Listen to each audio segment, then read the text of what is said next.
es que llega a nuestro país, ¿no? Y se instaura junto con con grandes modificaciones, ¿no? Es muy distinto ver un juicio desarrollado en la antigüedad, como es el juicio de Sócrates, ¿no? Su apología, el sistema penal en el cual se desarrollaba era muy distinto al cual tenemos en nuestro país.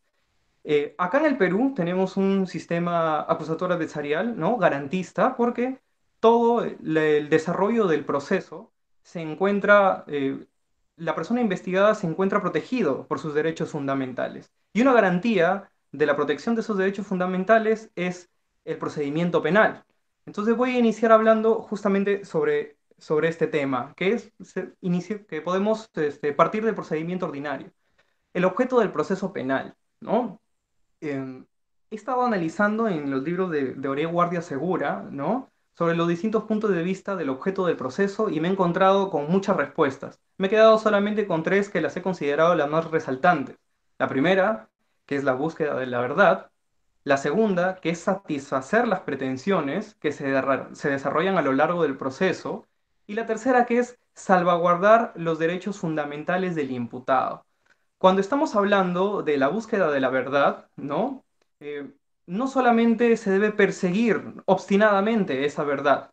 Ya en el pasado se ha corroborado de que en esa búsqueda de la verdad se han estado violando algunos derechos de las personas. En el Perú tuvimos, al menos en la etapa del virreinato, un proceso penal en la cual para obtener esa verdad se justificaban las torturas. Entonces, dentro del proceso actual, no solamente estamos en la búsqueda de esa verdad, sino también se deben de proteger los derechos fundamentales del imputado. Bien, ahora, dentro del proceso ordinario, la primera etapa es la de la investigación preparatoria.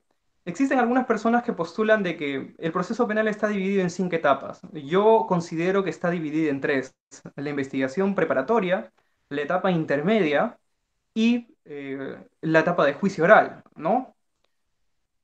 En la investigación preparatoria encontramos dos subetapas. La primera, que se denomina las diligencias preliminares. He visto constantemente de que se utiliza el término de la investigación preliminar, ¿no? Recordemos que ese término ya ha quedado completamente desfasado, era utilizado en el Código Procesal Penal anterior y la nominación adecuada es la de diligencias preliminares. Entonces, vamos a analizar cuál es la finalidad de esas diligencias. Justamente se encuentran en las diapositivas, ¿no? Demostrado. Dice, las diligencias preliminares tienen por finalidad inmediata realizar los actos urgentes o inaplazables. Bien, estas diligencias preliminares inician o llegan, como la noticia criminis, a conocimiento del fiscal. Pero cuál es el medio idóneo para que ésta pueda ser comunicada? Es por eso que en nuestro código se encuentra la denuncia, ¿no? ¿Cómo un fiscal tiene conocimiento de un hecho delictivo? Tenemos la denuncia. Por favor, si es que están con sus códigos penales, voy a pedir de que me acompañen en la lectura del artículo 326, ¿no? Donde se detalla la definición de la denuncia y cuál es la facultad y la obligación que tienen las personas a denunciar, ¿no? Por si acaso yo también lo he colocado en las diapositivas para juntos poder desarrollarlo. Entonces, haciendo lectura, dice artículo 326. Cualquier persona tiene la facultad de denunciar los hechos delictuosos ante la autoridad respectiva, ¿bien? Siempre y cuando el ejercicio de la acción penal para perseguirlos sea público, ¿no? Hay una palabra la cual debemos de resaltar en este momento que es el de la facultad, ¿no? Cualquier persona tiene la facultad, no existe una obligatoriedad. Si existiera una obligatoriedad para que todas las personas que son testigos de un delito puedan presentar una denuncia, convertiría a cada uno de los individuos miembros de nuestra sociedad en garantes, ¿no? Garantes de la seguridad social, ¿no? Binder, recuerdo que dijo de que, el autor Binder, recuerdo que mencionó de que debería de ser necesaria una obligatoriedad, pero no de manera general para todos los ciudadanos. Y por lo que he estado leyendo, esa postura también la ha adoptado nuestro Código Procesal, ¿no? Ahí tenemos en imagen que si fuiste víctima o fuiste testigo de un delito, tienes la facultad de denunciar, ¿no? Existen personas, por supuesto, que están obligadas a presentar esta denuncia. Bien, justamente en el primer punto tenemos que se prescribe, ¿no? Quien está obligado a hacerlo por expreso mandato de la ley, ¿no? Entonces, la ley indica qué personas tienen la obligatoriedad de presentar esa denuncia, en especial los profesionales de la salud, ¿no? Es muy común, al menos en fiscalía o en los nosocomios, ¿no? Existen un área policial, o al menos así en el hospital de acá de Trujillo, el hospital regional y el hospital Benel, existe un departamento pequeño, una sala donde se encuentran los policías que están atentos a cualquier tipo de denuncias que puedan presentar algún galeno, algún doctor. En estos casos, si es que una persona entra con una perforación, herida de bala, producto de una herida de bala, tiene que poner aviso inmediatamente a la policía. Lo mismo sucede en los casos en que llega una persona que acaba de intentar abortar, ¿no? Como no existe un lugar donde pueda tener una atención adecuada, salvo los hospitales, es que llegan y al momento de analizar el doctor se da cuenta de los hechos ocurridos. Entonces ellos tienen la obligación, conforme está especificado en este artículo, de que tienen que prestar aviso y denunciar ante la policía, ¿no? Poner en conocimiento. De igual forma, los educadores, para delitos que hubieran tenido lugar en el centro educativo, ¿no? Los directores también cumplen con esta obligación en el caso de que hayan visto algún tipo de maltrato, algún tipo de vulneración, ¿no? Alguno de los jóvenes o alguno de los estudiantes, ellos también tienen la obligatoriedad de denunciar. En los casos que yo he visto cuando estaba realizando prácticas en la Corte de Justicia acá en La Libertad, vi algunos casos en los cuales llamaban a juicio oral a las personas que habían presentado la denuncia. No solamente lo pueden presentar los agraviados, ¿no?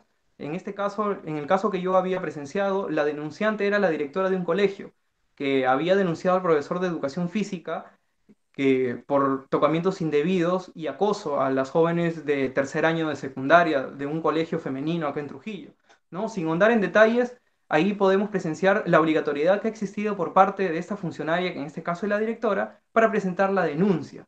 Bien, ¿qué más? En este segundo punto tenemos los funcionarios que en el ejercicio de sus atribuciones o por razón del cargo tomen conocimiento de la realización de algún hecho punible.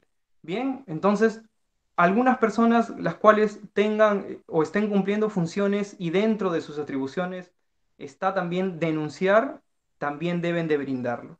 Ahora, así como existen personas que están obligadas a denunciar, también existen personas que no lo están, ¿no? No están obligadas a denunciar.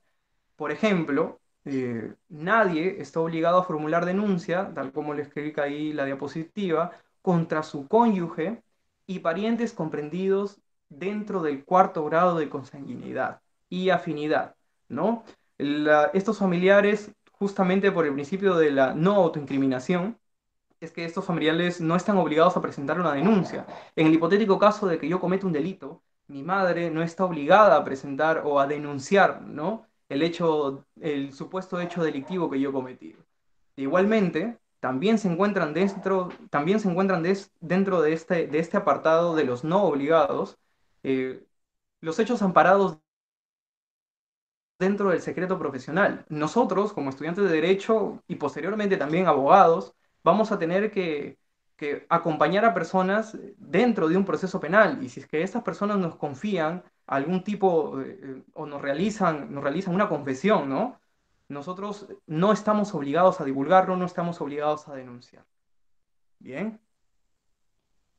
¿Dónde y cómo denunciar un acto de corrupción? He colocado nada más esta imagen que es de una campaña del Ministerio de Justicia, ¿no? He visto que se está implementando campañas anticorrupción, al menos dentro de la Corte de Lima, se están implementando algunos ISOs para que el órgano de control interno, si es que encuentra algún tipo de acto corrupto, pueda presentar una denuncia previa investigación ante el Ministerio Público. Bien. Ahora, en el contenido y forma de la denuncia, ¿no? Debemos de colocar algunos elementos que son esenciales y que son básicos para que esta denuncia prospere y también ayude con el trabajo y la labor fiscal, ¿no?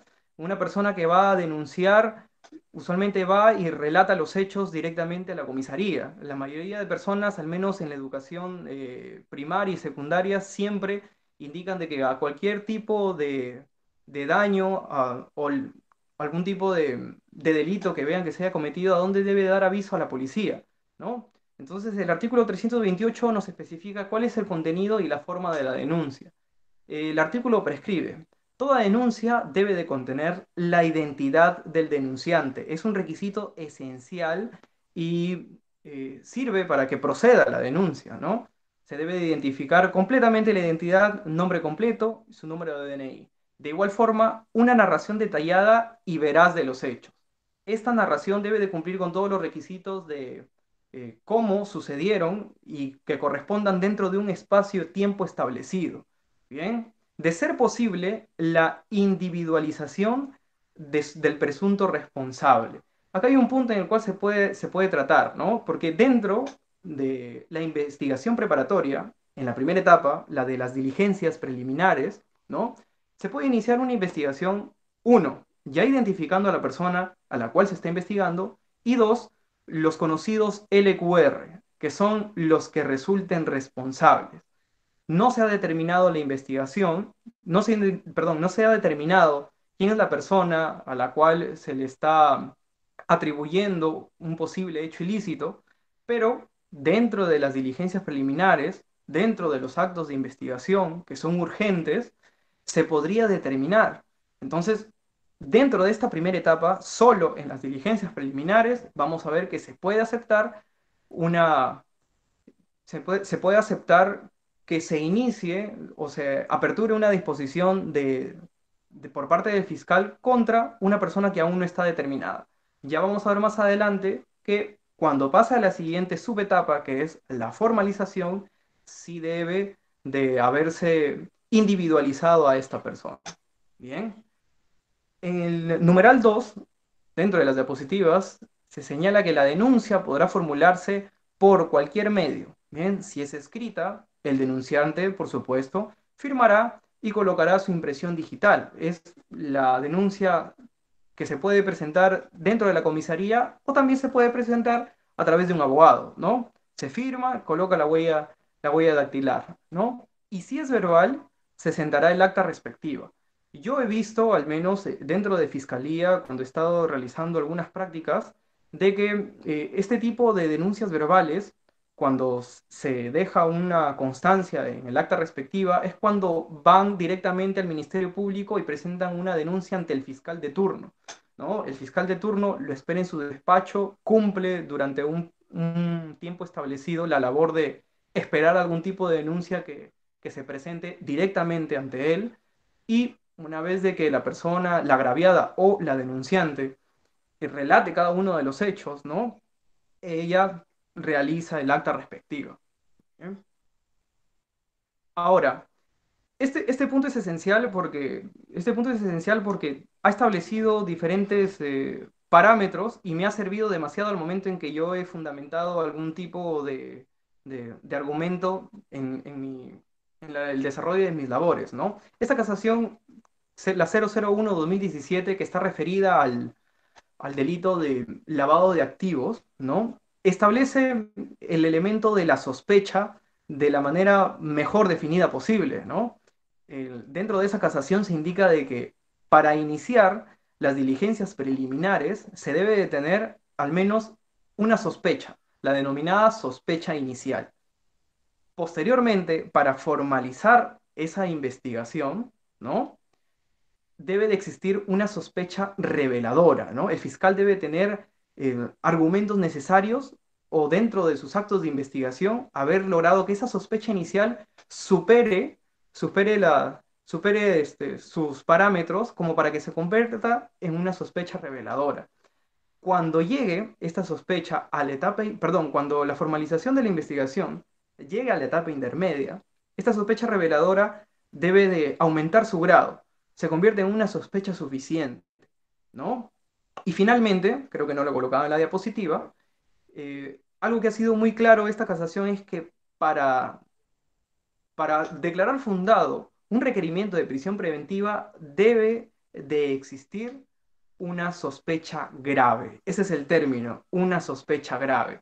Hasta allí nos acompañan las sospechas, porque ya sabemos que en el juicio oral no se puede determinar la inocencia o la culpabilidad de una persona, perdón, la culpabilidad de una persona solamente en base de sospechas, ¿no? Para eso debe de existir el argumento suficiente, avalado por las pruebas, que superen, ¿no?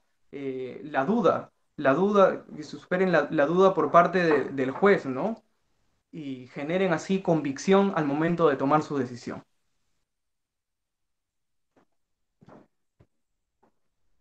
A ver. Bien. Antes de continuar con las diapositivas, debo de manifestar que las diligencias preliminares han sido catalogadas como una subetapa, no solamente dentro del mismo código que se encuentra establecido, sino que también existían algunas interpretaciones por parte de los operadores jurídicos indicando de que como era una subetapa, debería de contarse dentro del plazo de la investigación preparatoria general, ¿no?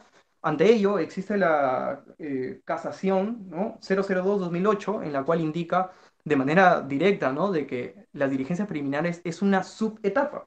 Y también tengo la casación 014-2010 de Guaura, en la cual indica de que las diligencias preliminares es una etapa prejurisdiccional. Aquí yo tengo una observación, ¿no?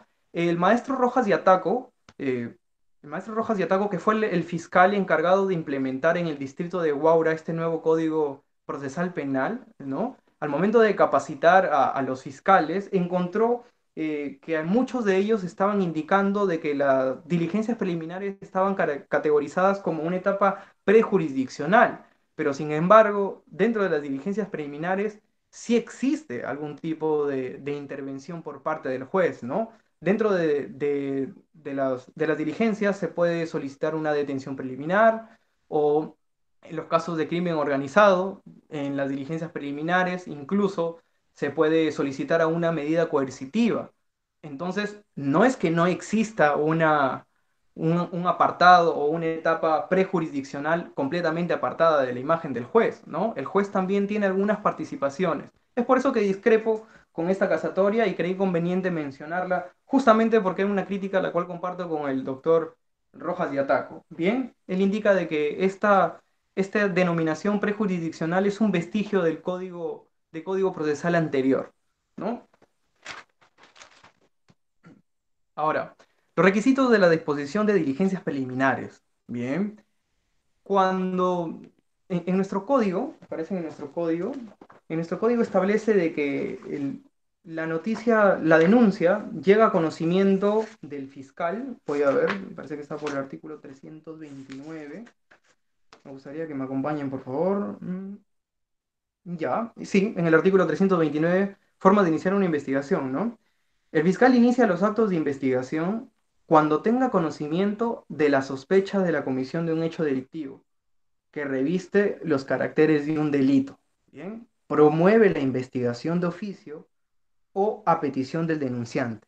Ya sabemos que la persona que está encargada de dirigir por parte del Ministerio Público la investigación es el fiscal. Esta figura del fiscal ya se remonta desde el sistema penal mixto en la Francia de, de Napoleón. O sea, desde esos años ya aparece la figura del Ministerio Público y del fiscal específicamente, ¿no? Entonces, él era el encargado de la persecución penal, ¿no?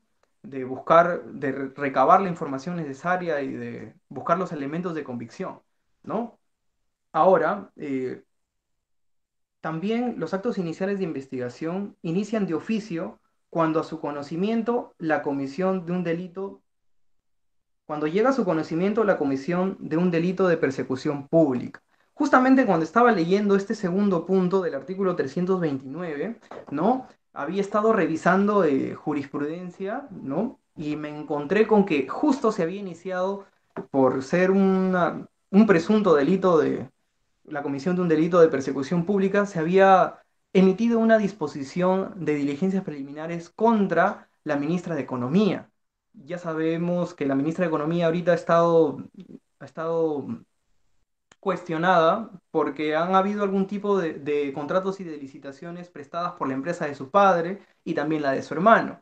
Entonces, al ser esta noticia pública y tener un interés también de persecución tal, es que el Ministerio Público de oficio ha empezado a iniciar solamente con la recepción de la noticia una disposición de diligencias preliminares. Entonces, solamente es necesario obtener una noticia para que el fiscal de oficio pueda actuar. Caso contrario, ya sabemos que la denuncia es un medio de comunicación directo con el Ministerio Público. Bien, ahora, si bien el artículo nos indica de que ni bien el fiscal tenga conocimiento debe iniciar con las diligencias preliminares, existe la disposición, que es la comunicación en la cual el fiscal eh, inicia con los plazos de la diligencia preliminar. Algunos autores indican de que esto es solamente un saludo a la bandera, porque como ya lo hemos visto, solamente basta con que el fiscal tenga conocimiento para que pueda iniciar con de la persecución delictiva, ¿no? De la acción penal. Pero esta disposición debe tener unos requisitos. Esto sí lo establece el código, son las que se encuentran en su diapositiva. Eh, Uno de los requisitos, por ejemplo, es el relato de los hechos. Ya había indicado que la ubicación del espacio-tiempo definido es un elemento esencial, la calificación jurídica realizada por el fiscal y la determinación de ciudadano investigado o LQR. Justamente estoy recapitulando porque vamos a analizar un caso mediático en este momento, ¿no? Tenemos el caso de los mamanivideos. ¿En qué consistió este caso que ya me parece que es de hace un año y medio, 2 años, ¿no? Justamente por esta investigación es que el mandatario de nuestro país, Pedro Pablo Kuczynski, fue retirado del puesto, perdón, él decidió retirarse del puesto de presidente, ¿no? Entonces, por qué se generó la controversia? Justamente por este caso, los casos Mamani Videos. Ahora, dentro de las diligencias preliminares, como está establecido aquí en el punto anterior, ¿no? Se determina al ciudadano investigado. Entonces, al momento que se emite esa disposición, ¿no? Disposición de diligencias preliminares por el caso del señor Mamani, solamente se llaman como investigados a el señor Mamani, a Kenji Fujimori y algunos otros congresistas del marco o que forman parte o son militantes del partido Fuerza Popular, ¿no? Dentro del análisis del delito se estaban comprando votos para evitar la vacancia, ¿no? De Pedro Pablo Kuczynski. Entonces, dentro de esas diligencias preliminares no citaron a el señor PPK. Y como no lo citaron, él no podría apersonarse en el proceso, él no podía conversar con el fiscal, ¿no? Cómo se estaba desarrollando el caso, y tal como también lo escribe el código, todas las personas o las partes que no están involucradas en el caso no tienen ni siquiera acceso a las copias simples, que en reuniones pasadas justamente lo habían mencionado y yo había tomado apunte, ¿no? Solamente las partes pueden tener acceso a esa carpeta fiscal. Y en el caso de Pedro Pablo Kuczynski, él no tenía ese acceso. Bien. Ahora, cuando se formaliza ese caso, recién se incorpora, ¿no? Como responsable de la actividad delictiva a Pedro Pablo Kuczynski, impidiendo defenderse durante toda la etapa de las diligencias preliminares. Lo que yo podía analizar, al menos cuando estaba laborando en un estudio jurídico, ¿no? Que esta actividad fiscal se venía desarrollando algunas veces, pero en los delitos que versan sobre crimen organizado, ¿no? Se denomina, por ejemplo, eh, se, ya, se notifica sobre la disposición de diligencias preliminares a B, C, D y excluían de esas diligencias al lugarteniente de una organización criminal, es decir, a alguna de las cabezas.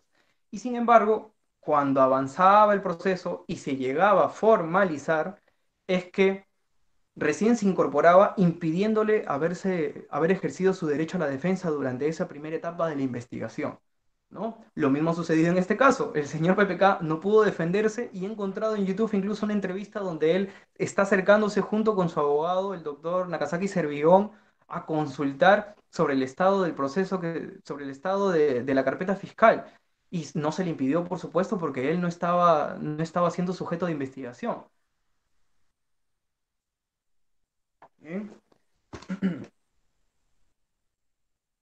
De igual forma, los requisitos de las diligencias, en los requisitos de las diligencias, relacionado justo con relacionado con el relato de los hechos, en la disposición también tiene que especificarse. Solamente quería nombrar a la jurisprudencia del caso Chincheros, en la cual, a través de una tutela de derechos, solicitó que esta disposición de diligencias preliminares le brinde un desarrollo, le relate los hechos de manera concreta y que no esté sujeto a alguna ambigüedad, ¿no?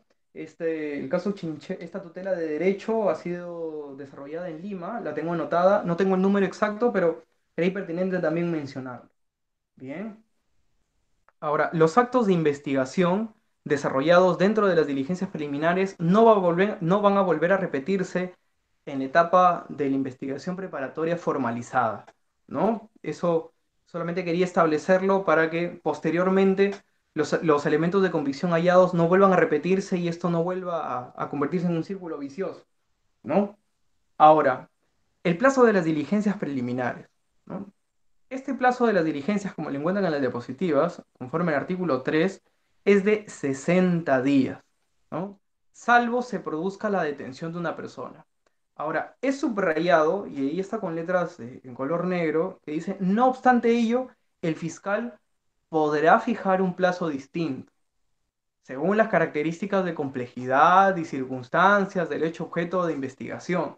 Ahora, solamente quiero que nos enfoquemos en el, no obstante ello, el fiscal podrá fijar un plazo distinto. Eso deja abierta una posibilidad infinita de qué manera podrá fijar un fiscal un plazo establecido, ¿no? ¿Qué es lo que ocurría antes? Se iniciaban diligencias preliminares, pasaban los 60 días y el fiscal podría solicitar una ampliación de 60 días más. Si no encontraba todavía los suficientes elementos o no desarrollaba sus actos urgentes, ¿no? Los actos urgentes necesarios, podría solicitar una ampliación más y así de manera continua. Tengo un precedente que es muy importante. Es el único habeas corpus, y esto sí mm, es sujeto de análisis común en los juristas, que es el único habeas corpus que ha llegado a ser resuelto por el Tribunal Constitucional, ¿no? Este habeas corpus es el caso Chacón Málaga, que es una persona la cual ha sido investigado y el plazo de diligencias preliminares, solamente las diligencias preliminares, han superado los 60 días. Ese plazo ha llegado a ser de 8 años y 11 meses, ¿no? Hay un adagio, o mi profesor, el doctor Mario Deza, recuerdo que nos dijo, ¿no? No debe de existir un proceso penal que dure 100 años porque no hay ningún cuerpo que lo resista, ¿no? Una persona no puede estar sujeta, amarrada, estar siempre bajo sospecha en un proceso el cual no avanza y cuyas diligencias preliminares o actos urgentes no tienen prosperidad, no evolucionan, no generan algún tipo de sospecha mayor, ¿no? Entonces, ¿qué es lo qué hizo esta persona? Como intentó que ya se le desvincule completamente del proceso porque el plazo es excesivo, 8 años, es demasiado. Entonces llevó su caso y lo presentó ante el Tribunal Constitucional. El Tribunal Constitucional, por supuesto, analizando y respetando y motivando su resolución dentro de los parámetros de los derechos amparados en nuestra Carta Magna, es que se pronuncia y aparta del proceso al señor Chacón Málaga, ¿no? Este es el único caso en el cual una persona con tantos años de diligencias preliminares sujeta a investigación ha sido apartada. Muchas personas que tenían la misma situación del señor intentaron llegar al Tribunal Constitucional, pero todas hasta el momento han sido desestimadas, ¿no? En todos los libros que he consultado, en Ore Guardia Segura, ¿no? En el doctor César San Martín Castro, ¿no? En unas entrevistas que he estado revisando sobre el doctor Percy García Cabero, hacen referencia a que es el único caso que ha sido analizado por el Tribunal Constitucional.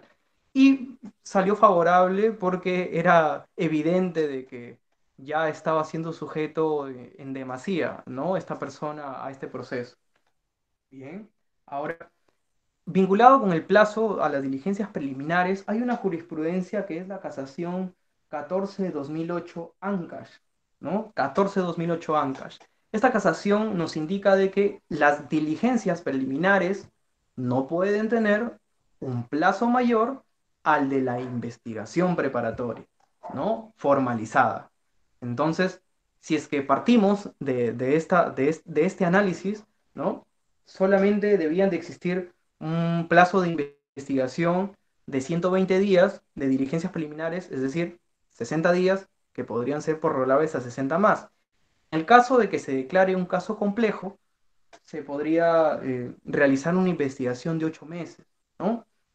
Ahora, en el año 2013 se promulga la ley 30077. Si me equivoco, por favor, corríjanme, ¿no? También puede estar sujeto a algún tipo de equivocación por parte de los datos. Es la ley que trata sobre la criminalidad organizada. Bien, en esa, en esa ley, como es evidente, ¿no? La criminalidad organizada tiene una pluralidad de personas que cometen los actos delictivos y por la organización, ¿no? Que conlleva identificar a cada uno de los lugartenientes hasta llegar en ese esquema piramidal a la base, ¿no? Es que se debe de tener el tiempo necesario, se debe de brindar para que el fiscal pueda realizar su trabajo de manera efectiva. Es por eso de que en esa ley se indica de que la investigación preparatoria en los casos de crimen organizado se puede ampliar hasta 36 meses, las diligencias preliminares, ¿no? Ahora, hay un caso que también debemos de analizar justamente con diligencias preliminares, que es la casación 599-2018. Otra vez vamos a analizar un caso de personas que se encuentran vinculadas con el partido político Fuerza Popular, ¿no? Ha aportado a mucha jurisprudencia dentro de las diligencias preliminares e investigación preparatoria. Claro, porque el proceso todavía no ha llegado, no ha encontrado alguna controversia dentro del juicio oral. Hay muchas cosas en las cuales se puede rescatar o se puede innovar, ¿no? Ahora, en esta casación, ¿qué es lo que se cuestionaba? ¿No? ¿O qué es lo que se consultaba para que se pueda decidir y exista una uniformidad por parte del órgano jurisdiccional y de la labor fiscal? Es que en el año 2015 se abre se abre una investigación preparatoria, ¿no? Se genera una disposición de diligencia preliminar por 90 días, ¿no? En este caso, de la señora Keiko Fujimori. Justamente lo tengo acá, es el último caso que estaba analizando porque he encontrado 3 puntos esenciales que ya les voy a compartir.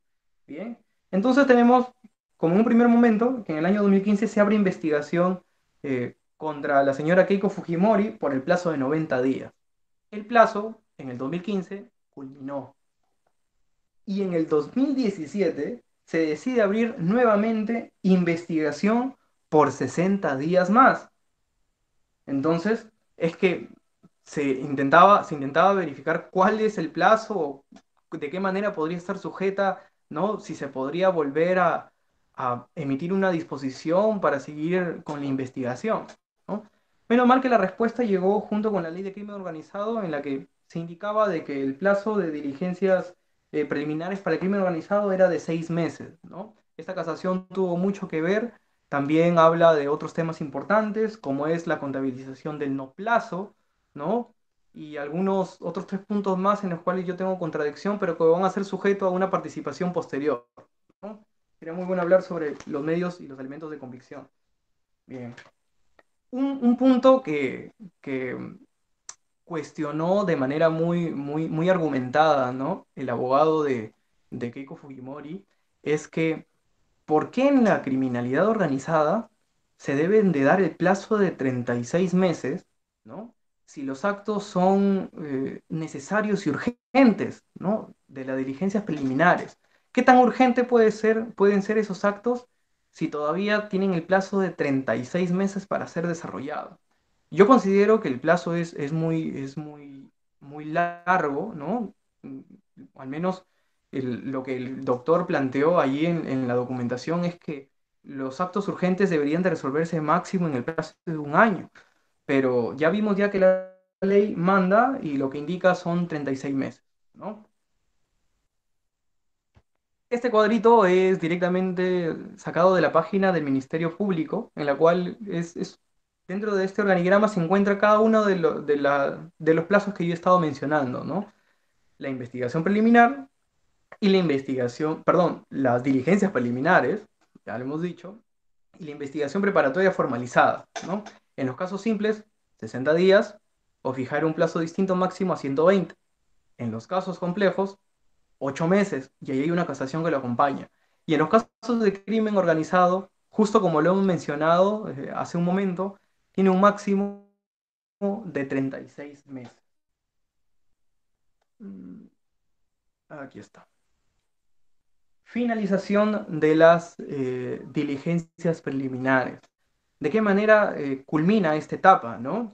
El fiscal, después de haber realizado todas sus actividades propias de la función, tiene 6 opciones. La primera es el archivo, ¿no? El fiscal cree de que al momento de desarrollarse, al momento, perdón, de analizar todo el supuesto injusto cometido, no constituye delito o no se ha logrado demostrar, ¿no? La responsabilidad que haya sido atribuible a una persona individualizada. Entonces, en estos casos, se archiva, ¿no? Una segunda opción que puede tener el fiscal es la reserva provisional de la investigación, que es como colocarle una pausa a la investigación hasta que se recaben cada uno o se recabe más información y sirva para iluminar, ¿no? El panorama que tiene el fiscal para poder determinar si continúa o no con esta investigación. He visto casos en los cuales los fiscales se reservan previsionalmente la investigación y están a la expectativa junto con la labor policial para que se aclare la situación y puedan continuar completamente. Este es uno de los motivos por los cuales la fiscalía se encuentra llena de muchos casos los cuales hasta ahora no se resuelven. No se encuentran bajo la reserva provisional de la investigación, ¿no? Ahora, la acusación directa, si no me equivoco, se encuentra en el artículo 364.4, ¿no? Cuando todos los actos realizados por la policía dentro de estas diligencias preliminares cree que son suficientes para determinar la sospecha, ¿no? Aumentar el grado de sospecha por parte del fiscal, es que entonces se puede recurrir a la acusación directa, que es simplemente adelantar la etapa de la investigación preparatoria formalizada e irnos directo a la etapa de la acusación, ¿no? Él realiza, junto con todos los elementos de convicción encontrados, acusa directamente. Y justamente tengo una casación que es perdón, tengo el acuerdo plenario 006/2010, en la cual indica de que basta un informe policial bien desarrollado, como son en los casos cometidos en flagrancia, ¿no? En la que solamente con ese informe fiscal se puede presentar y puede facilitar a la labor fiscal acudiendo a este mecanismo que es el de la acusación directa, ¿no? Avanzar, lo cual podría ayudar a la celeridad de todos los procesos que se encuentran ahorita en el Ministerio Público, ¿no? Es muy bueno esta solución, la de la acusación directa, debido a que la labor policial también ha colaborado en la mayoría de casos, ¿no? Este informe policial ya no debemos de confundirlo con el atestado policial. Hasta ahora yo he visto en las audiencias que en el juicio oral se presentan como medio probatorio el atestado policial, cuando sabemos que el atestado policial ya no tiene efectividad en este momento. El código es específico al mencionarlo como informe policial. El atestado policial se encontraba dentro del código penal anterior, ¿no? El atestado policial era prácticamente una denuncia, pero el policía también tenía la facultad de eh, imputar el delito, realizar una interpretación, cosa que en nuestro nuevo código, el de 2004, es una actividad netamente del fiscal, ¿no? Porque ¿qué ocurría? Me ha pasado en algún caso en la que se presentaba una denuncia y esa denuncia, por ejemplo, la presentaban ante el órgano policial, ¿no? Y la policía, ¿qué realizaba? Tipificaba el hecho. no debería de realizarlo, pero sin embargo, sí, como Evelyn lo dice, ¿no? Es un vestigio del Código de Procedimientos Penales, ¿no? Entonces, dentro de los informes policiales actuales, aún los policías tipifican el hecho. Por ejemplo, ¿no?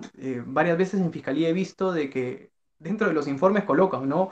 Tipo delictivo y debajo colocan hurto durante la noche, ¿no? Pero en realidad, al momento que ya la fiscalía analiza y hace un juicio de valoración sobre el hecho ocurrido, no es un hurto durante la noche, ¿no? Es una apropiación ilícita, que son tipos que si bien están atentando contra el patrimonio de una persona, ¿no?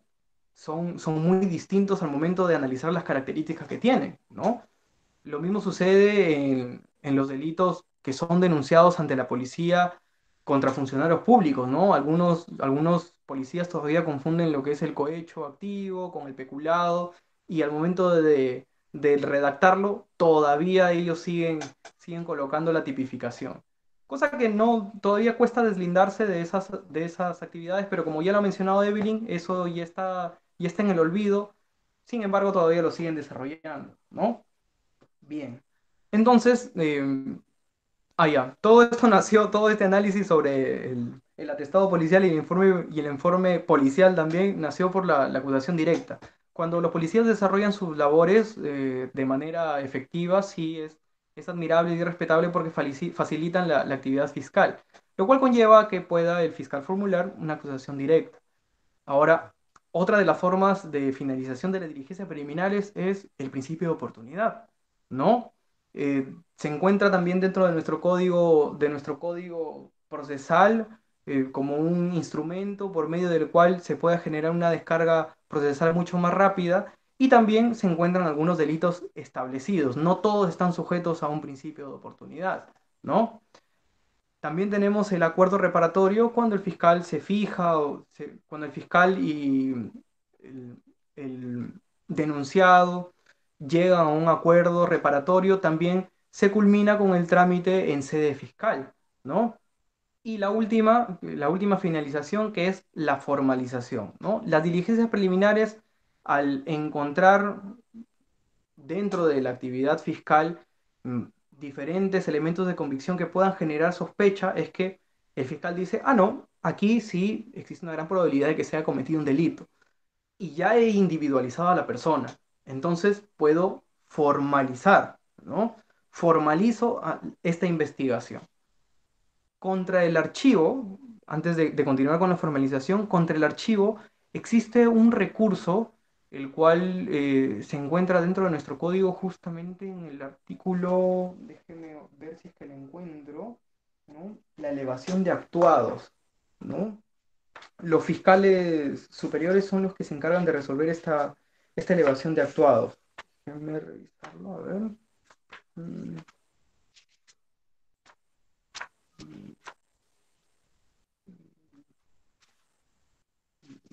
ya. Mm, Sí, en el artículo 334, en el inciso 5, en el artículo 334, ¿no? Se habla de que si es que alguna persona se encuentra disconforme, la denunciante o la agravada se encuentra disconforme con la decisión que haya tomado el fiscal, puede presentar una documentación donde solicita la elevación de actuados, mal llamado recurso de queja, porque el recurso de queja es un recurso netamente administrativo, se encuentra dentro de la Ley de Procedimiento Administrativo General, ¿no? Se desarrolla el recurso de queja que sirve como un remedio a los errores cometidos dentro del proceso, ¿no? Cuando existe un error por parte de la notificación o no respuesta oportuna de un documento administrativo, yo puedo recurrir a través del recurso de queja, ¿no? Ahora, en la sede fiscal le han mencionado a este recurso de la elevación de actuados como recurso de queja. Está mal la denominación. Incluso hay autores los cuales analizan de que no deberíamos de confundir esta terminología porque va a terminar confundiéndose el área administrativa con el área penal, ¿no? Dentro de esta elevación de actuados, el fiscal superior, ¿no? El fiscal superior tiene tres opciones sobre cómo puede resolver. La primera, analizar, ¿no? ¿Por qué ha archivado el fiscal provincial esta investigación, ¿no? Y si es que encuentra que, si es que indica, o por lo que él puede analizar, se ha cumplido con un buen trabajo, entonces él también puede confirmar la decisión del archivo, ¿no? La segunda es que se dé cuenta de que el fiscal no ha cumplido con todas las labores o con todos los actos necesarios para esclarecer los hechos, individualizar a la persona. Entonces, el fiscal declara fundada la elevación de actuados, el fiscal superior declara fundada la elevación de actuados y le indica al fiscal provincial que continúe todavía buscando información, ¿no? Cumpliendo todavía con sus labores. Y la tercera opción que puede ser proceder según corresponda. Dentro de las labores o la decisión que puede tomar el fiscal superior es que puede brindar el caso, puede entregar el caso a otro fiscal para que desarrolle mejor la actividad que no ha podido realizar el primero, ¿no? El fiscal originario que tuvo a cargo las diligencias.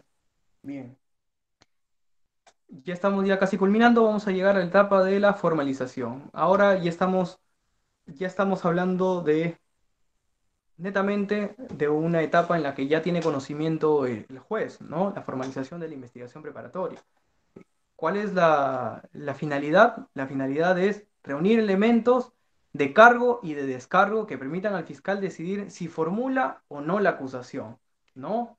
En este caso, bueno, en esta etapa del proceso ya está sujeto a la participación del juez. El juez garantiza de que se esté cumpliendo con el proceso establecido, ¿no? Y también puede ser, justo había leído un comentario, de Roger Barbosa, también puede ser mixta, sí, también puede ser mixta, sí, tienes razón. Y se me fue la idea, voy a retomar acá. A ver, la investigación preparatoria formalizada, sí, el fiscal puede decidir si formula o no la acusación, ¿no? Todo depende del análisis de los elementos de convicción que haya dado. En esta etapa del proceso, el investigado sí puede presentar algún tipo de documentación en el caso de que se estén vulnerando sus derechos, ya sea a través de una tutela, puede solicitar un control de plazo, ¿no? Incluso los medios que no son idóneos, pertinentes en el proceso, también pueden estar sujetos a un análisis jurisdiccional. Bien, dentro de la formalización también tiene unos requisitos, ¿no? El nombre completo del imputado, los hechos y la tipificación específica correspondiente, el nombre del agraviado, ¿no? Si fuera posible, y las diligencias que de inmediato deben de actuar, ¿no? Son requisitos necesarios para que pueda proceder esta investigación, ¿no? La formalización, como ya lo había mencionado antes, ya tiene individualizada la persona con la cual se va a investigar, ¿no? No se puede formalizar si es que todavía no se ha individualizado, si es que la investigación todavía sigue eh, intentando identificar al LQR, al que resulte responsable. El plazo de la investigación preparatoria formalizada es el de 120 días naturales, solo por causas justificadas, dictando la disposición correspondiente. El fiscal también podría prorrogar por única vez hasta el máximo de 60 días naturales. Entonces, una vez más vamos a analizar el cuadro que ya les he presentado antes, pero vamos a analizar ahora la investigación preparatoria formalizada. La investigación simple, después de haber ya pasado por la primera etapa de diligencias, tiene el plazo de 120 días con una prórroga de 60. La investigación de casos complejos, ¿no? 8 meses, prorrogables a 8 meses más.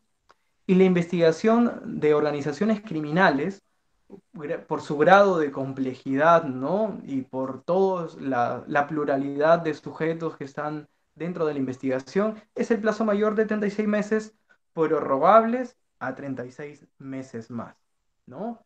Aquí hay una pregunta importante, que es de cuándo termina la investigación preparatoria. Aquí he colocado cuatro alternativas para ver con cuál nos podemos quedar. Las cuatro en su momento han sido adoptadas en todo el sistema judicial penal, ¿no? ¿Cuándo termina la investigación preparatoria? Algunos autores indicaban de que finalizaba cuando materialmente vence el plazo, ¿no? Es decir, hay un plazo establecido y cuando culmina ese mismo día debe de finalizar la investigación formalizada, ¿no? Preparatoria formalizada.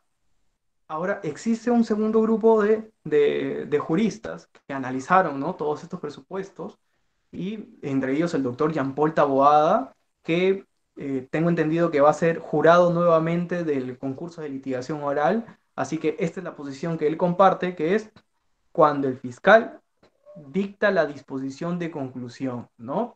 Cuando el fiscal emite la disposición de conclusión que ya finaliza la investigación preparatoria, es cuando se puede determinar que finaliza completamente.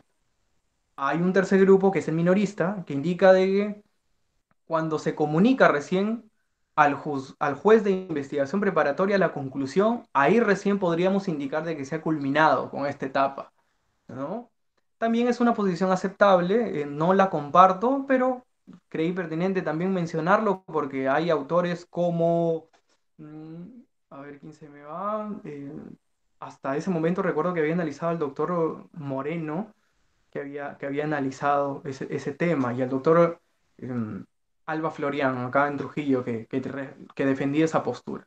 Y como último punto, que es el novísimo, que es cuando finaliza, cuando se notifica a las partes de la disposición.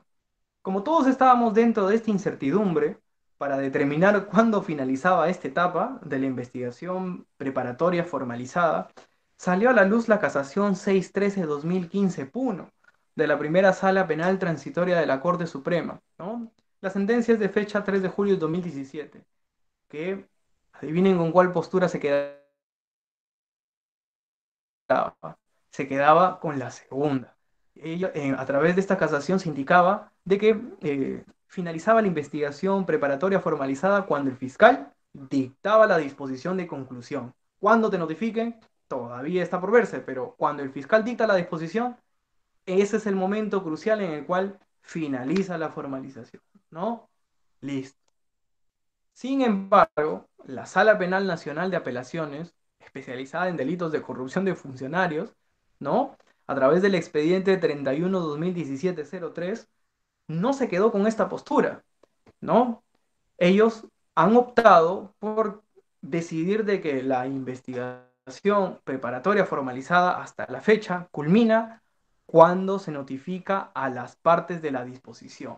Posición la cual yo no comparto, pero es la minoritaria y es la que se encuentra justamente en la parte final de todo este cuadro que hemos podido analizar, ¿no? Eh, en el caso de que se vulnere o se supere el plazo de esta investigación, la persona que está siendo investigada puede acudir ante el juez y decirle, juez, solicito que por favor analice todo el tiempo que me están investigando, ¿no? Y el juez realiza el control de plazo. Si es que encuentra de que hay algún tipo de error por parte de fiscalía, ¿qué hace el juez? Le dice, fiscal, por favor, tienes 10 días para volver a analizar cada uno de volver a analizar el plazo de la investigación para ver si tú estás respetando con el plazo indicado. Pero dentro hasta que yo solicite mi audiencia de control de plazo, porque el fiscal nunca va a pedir un control de plazo, el fiscal continúa con su trabajo porque tiene mucho trabajo. Entonces, yo, como abogado del investigado, solicito un control de plazo. Con mucha suerte, el, el juez me va a programar una audiencia dentro de 30 días, ¿no? Y después de esa audiencia, si es que yo tengo la razón o no la tengo, va a tener que darle 10 días más para que el fiscal otra vez vuelva a analizar todos los plazos establecidos. Entonces le estamos dando prácticamente un mes con 10 días de manera esperanzadora, ¿no? Porque puede ampliarse más. Sabemos cómo es el sistema judicial de cargado. Le estamos regalando entonces durante ese plazo un mes y 10 días más, ¿no? Esa situación yo creo que sí está afectando el proceso penal porque deja desamparado a la persona que está siendo investigada. Porque así se haya superado el plazo, mientras yo solicite el, al juez que haga un control sobre ese plazo, la investigación continúa. Y si dentro de todo ese tiempo adicional, ¿no? Que el fiscal ya se ha superado, encuentra un elemento necesario, podría causar ya en juicio esa prueba que ha encontrado fuera de plazo, ¿no? Esa prueba que hay, ese elemento de convicción, pueda presentarla como prueba y pueda generar convicción en la culpabilidad de un patrocinado, ¿no? De esta manera yo finalizo mi exposición. Gracias por haberme escuchado. Espero haberme explayado en lo posible. Tengo todas las casaciones, los acuerdos plenarios, todos los casos. Incluso si es que alguien desea profundizar sobre la elevación de actuados, he encontrado el caso de Alan García, ¿no? O también el caso Azul Marín, que es un caso que ha salido una pronunciación hace un año y medio, ¿no? El caso de un joven homosexual que fue, el cual abusaron sexualmente de él, ¿no? Y al momento de que él presentó su denuncia, por el momento que él presentó su denuncia, archivaron el caso. Él eleva los actuados y el fiscal provincial, perdón, el fiscal superior confirma ese archivo. Entonces, ante eso, qué es lo que realiza, ¿no? Este joven se va directamente a la Corte Interamericana de Derechos Humanos. Y desde el año 2006 que ocurrieron los hechos, hasta el año 2018, recién existió un pronunciamiento en que la investigación donde este joven fue abusado sexualmente va a ser reabierto por disposición de la Corte Interamericana de Derechos Humanos. Es un caso rico, al menos en análisis de diligencias preliminares y de investigación preparatoria. Igual que el caso de Alan García, cuando, analiza cuando se analiza el archivamiento de sus casos, ¿no? Y él también presenta su recurso ante la Corte Interamericana de Derechos Humanos y le da la razón, ¿no? Sobre que el archivo, ahí específicamente indica, ¿no? El archivo tiene, tiene fuerza, ¿no? Capacidad de cosa juzgada, ¿no? Tiene fuerza, la decisión de archivo tiene la fuerza de, perdón, cosa decidida, ¿no? De cosa decidida. Hasta ahora se sigue citando en los casos que yo podía analizar dentro de la Fiscalía Superior.